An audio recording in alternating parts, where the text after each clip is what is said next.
commencer par les crises généralisées. Par définition, une crise épileptique généralisée, il traduit une décharge électrique paroxystique qui intéresse d'emblée les deux hémisphères, à l'opposé des crises focalisées. On distingue soit les crises tonico-cloniques généralisées, les crises absence, les crises myocloniques, les crises toniques, les crises cloniques, et voilà. Concernant les crises tonico-cloniques, qu'on qualifie auparavant de crise grand mal. Dans tous les livres de sémiologie ancienne, on parle de crise grand mal. Maintenant, c'est banni ce terme, on parle de crise généralisée tonico-clonique. La crise tonico-clonique, c'est une crise grave, c'est une crise généralisée grave qui va se dérouler en 3 phases. Une première phase tonique, d'accord, qui va comporter, et ceci d'installation brutale, une rupture de conscience, donc une perte de connaissance, qui est généralement suivie d'une vocalisation, ça veut dire que vous allez entendre un cri d'impatience, et puis on va voir une contraction de l'ensemble de la musculature, d'abord en flexion, d'accord, c'est quelqu'un qui va être conscient, tout d'un coup il va y avoir une crise de vocalisation, une perte de connaissance brutale, ce qui va entraîner un traumatisme. Lorsqu'on interroge le patient, on demande toujours la notion de traumatisme, on va chercher la notion de traumatisme. C'est une crise, il y a une perte de connaissance d'emblée. Puis le patient va avoir une attitude tonique au niveau des 4 membres, d'abord en flexion, d'accord, puis en extension. À ce moment-là, puisque on a affaire à une attitude tonique, on va avoir une gêne respiratoire. C'est ce qui fait la gravité de la crise épileptique. Regardez la crise, cette partie-là, elle peut durer de 10 à 20 secondes. Donc à ce moment-là, la famille vous rapporte qu'il y a une cyanose des lèvres, d'accord, avec une hypersalivation, et parce qu'il y a une attitude tonique, on peut avoir ce qu'on appelle la morsure de la langue. Donc, d'ailleurs, lorsqu'on va chercher les éléments d'organicité face à un phénomène paroxystique, on va chercher la notion de traumatisme crânien. Ce n'est pas possible, quelqu'un qui fait des crises généralisées, qu'il n'y a pas d'antécédent, on ne voit pas de cicatrices, ou au moins la notion de traumatisme. Chaque fois, la famille vous dit qu'à chaque crise, on assiste à un traumatisme crânien. On va chercher ce qu'on appelle la morsure de langue et les fuites d'urine. C'est des éléments simples qu'il faudrait chercher pour retenir le diagnostic de crise épileptique. Par la suite, cette attitude tonique va se fragmenter tout doucement pour faire apparaître des mouvements cloniques en flexion-extension des 4 membres. D'accord ? Cette partie-là va durer quelques secondes également, une vingtaine jusqu'à une trentaine de secondes, sous forme de secousse bilatérale, synchrone, intense, avec toujours la cyanose du visage. Puis une phase résolutive, d'accord, qui est caractérisée par une obnubilation variable, d'une petite confusion à un stade de coma, et qui comporte un relâchement musculaire complet, se traduisant par une perte d'urine. Le patient va reprendre tout doucement sa respiration. D'accord ? Généralement, lorsque vous interrogez votre patient, soit une crise épileptique généralisée, la famille vous dira que la crise a duré 3 heures, a duré 6 heures. C'est juste parce que la famille confond la phase tonique et clonique avec la phase post-critique, caractérisée par une confusion qui parfois peut être prolongée de 24 heures. D'accord ? On va voir de façon démonstrative.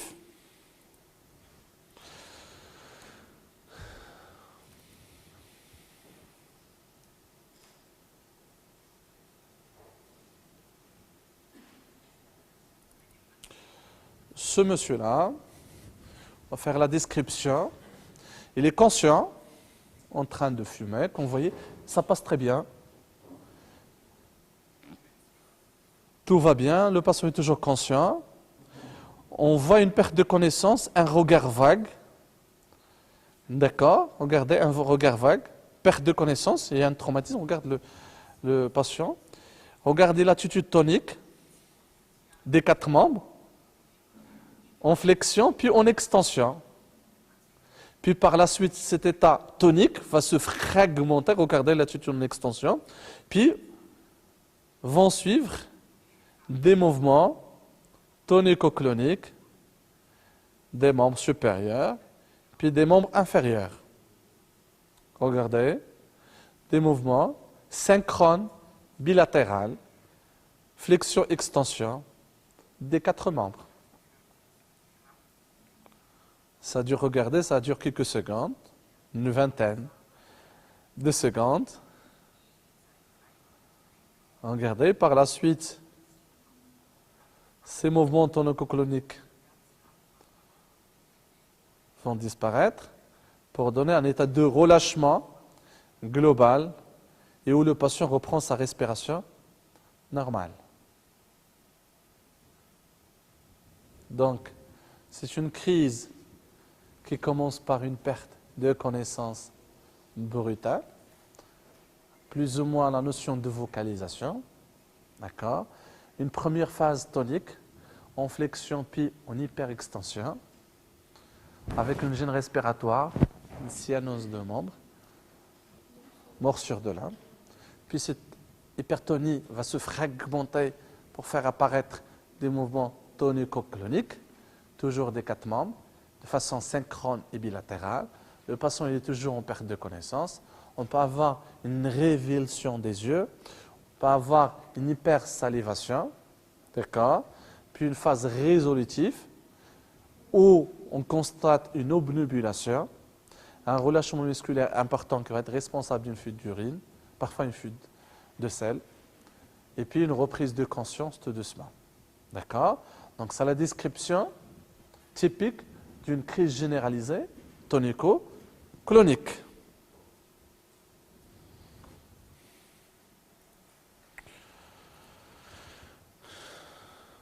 Toujours dans les crises généralisées, on a ce qu'on appelle les absences. Les absences sont définies par une crise, toujours généralisée, qui comporte une rupture totale et brutale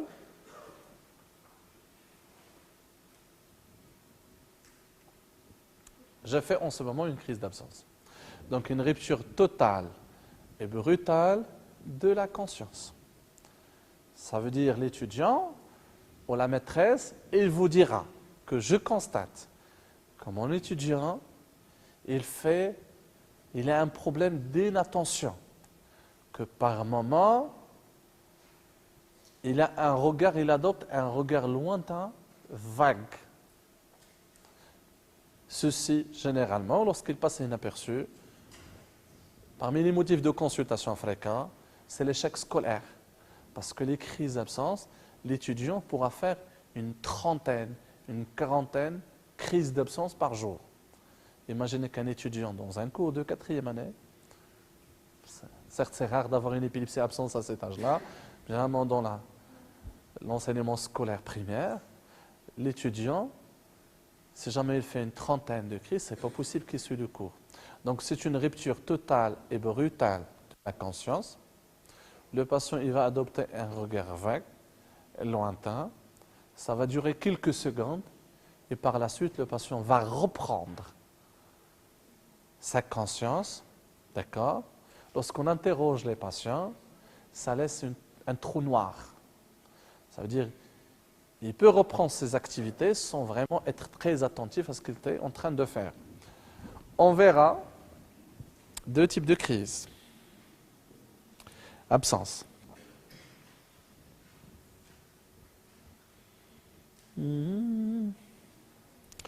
Ça, c'est très démonstratif. Regardez, tout se passe bien, il est en train de lire à haute voix, normalement on n'a pas de sang. Regardez, faites attention à ses yeux, à sa bouche, arrêt de l'activité, un regard vague, arrêt de toute activité, ça dure quelques secondes, faites attention, il est avec nous, ça revient. Voilà, c'est fini la crise. D'accord? Donc généralement, ils sont de diagnostic plus ou moins facile, parce que la famille, dans le jargon marocain, les familles disent qu'Issa, notre enfant, on constate lorsqu'on l'appelle, par exemple, il est sur la table, il est en train de manger, il va faire une crise d'absence. C'est où? À l'école, la même chose, l'étudiant, il est dans son cours, la maîtresse, elle est mécontente parce qu'il dit que l'enfant, parfois, qu'Issa. Donc c'est une rupture isolée de contact. On va voir une autre séquence vidéo. Voilà. Malheureusement, on n'a pas de son, mais c'est une fillette. Elle est en train de chanter. Faites attention juste à sa bouche. On a les anomalies qui commencent. Faites attention. Et s'arrête. C'est le médecin qui lui dit de reprendre. Il n'y a pas de contact. Il n'y a pas de contact.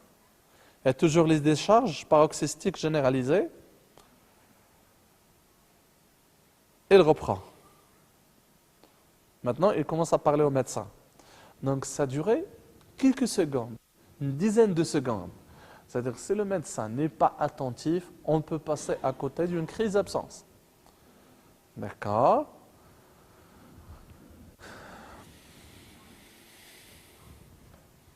Ce que je vous montre ici, c'est ce qu'on appelle l'EEG couplé à la vidéo-EEG. Ça veut dire vous avez sur le même enregistrement, vous avez un bon corrélat entre des manifestations cliniques et des anomalies paroxystiques. La vidéo-EEG a bouleversé le diagnostic des épilepsies parce qu'avant, on avait une description clinique et par la suite, on a l'EEG et parfois, c'est très difficile d'avoir une corrélation. Maintenant, on peut hospitaliser le malade dans un service de neurologie, d'ailleurs on le fait dans le service, pendant 2 jours, 3 jours, 4 jours, et le patient il est enregistré plusieurs heures par jour, en essayant de choper une crise des manifestations cliniques avec les anomalies électriques, pour finalement retenir le diagnostic d'épilepsie. Oui? Oui? Non, non. L'épilepsie absente, c'est par définition une rupture de contact et de conscience. Donc ça doit venir chez quelqu'un qui est en parfaite conscience. Par contre, la crise généralisée tonico-clonique, il peut survenir en plein sommeil. On n'aura pas le début, la vocalisation, on l'a. Les patients, la famille, ils rapportent l'élément de vocalisation. Et par la suite, vous avez les 3 phases. Donc la crise généralisée, il peut survenir en plein sommeil. La crise d'absence, il doit survenir chez quelqu'un en parfait état de conscience. Toujours dans l'épilepsie absence, on distingue les absences typiques. C'est ce qu'on a vu tout à l'heure. C'est des absences qui surviennent chez l'enfant et l'adolescent. Donc on a dit que l'enfant va s'immobiliser, il va arrêter toute activité en cours, il va adopter un regard vague dans le vide, et puis quelques secondes par la suite, il va reprendre ses activités. Ces anomalies doivent être associées à une décharge sur le jet, une décharge bilatérale, synchrone et symétrique de pointe-onde. D'accord? Pointe-onde,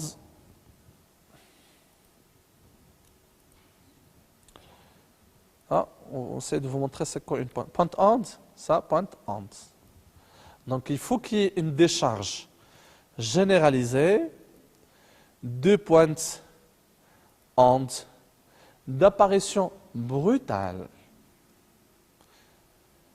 de fin brutale, à raison de 3 Hertz. Ça veut dire 3 cycles par seconde.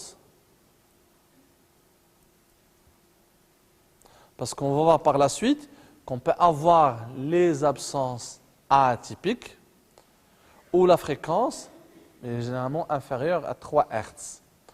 Et ces anomalies, elles peuvent durer plusieurs secondes.